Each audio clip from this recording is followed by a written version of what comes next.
Hi, this is Susan Campfield with SueStampfield.com. Thank you so much for stopping by today. Today I wanted to share a fun technique where you can do multiple colors of ink on the same stamp image. I learned this technique at the Stampin' Up! Convention in July. This is one of our make and take projects. We made this cute tag for the new takeout boxes that are in the holiday catalog. And we decorated the belly band here is made with the festive designer craft paper rolls, which is basically wrapping paper. But what I wanted to focus on today is this technique with the multiple colors. So I made this card version. I did change up the color slightly from what we did at convention. We're using crushed curry today and Cajun craze. So let's get started. The stamp that we're using is a new stamp set. It's called Seasonally Scattered, and it comes with 3 stamp images. And I'm using the thanks image, obviously. And so I'm going to start with my crushed curry ink pad, and I'm going to ink up my stamp all over.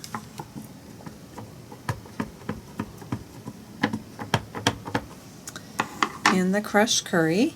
And now I'm going to take the Cajun craze ink pad and get that open here.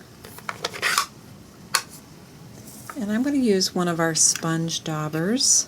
So I'm just going to put that on my finger, and I'll just lightly tap in the pad and get that loaded up with some of the Cajun craze ink.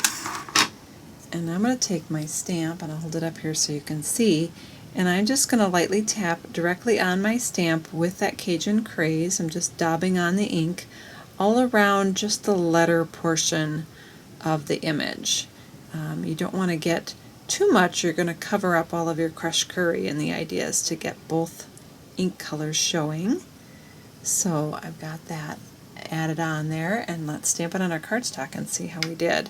So I'm using very vanilla cardstock here, and I have this cut at 5 1/4 by 8. So I'm just going to fold that in half.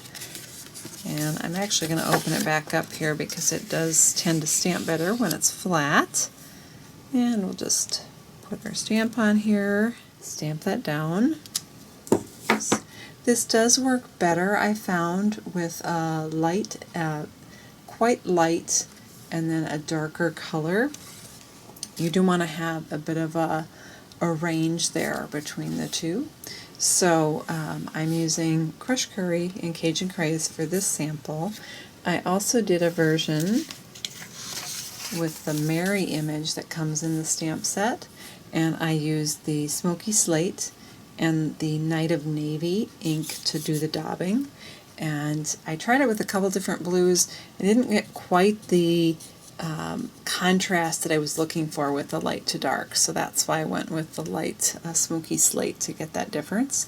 I did embellish this with the new sequins that are in the holiday catalog. You get a silver sequin and a snowflake sequin, and then I added a little rhinestone in the middle to add a little extra sparkle there. Add a piece of, this is actually the Hello Honey satin ribbon. It goes quite nicely with crushed curry as well as the Hello Honey.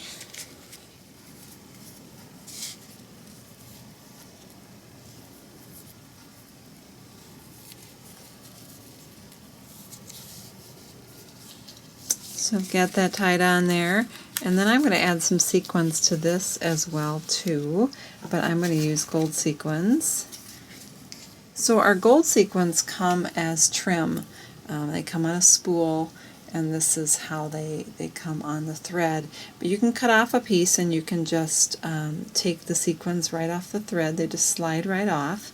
And then what I did is I took a roll of glue dots and I loaded those sequins onto the glue dots so that they're all ready for me to use. This was a partially used roll, so there wasn't a lot of, it wasn't all 300 dots of glue. And then I'm just going to place them randomly. I'm going with 3. Odd numbers usually work best in both flower arranging and art design. So we've got our 3 different sequins on there, and then I'm just going to add a piece of Cajun craze cardstock as a backer to make my full card. And this is 5 1/2 by 4 1/4, which is your standard card size. So we put a little snail adhesive on here and stick it down, and there is our quick and easy card with that fun two-tone technique.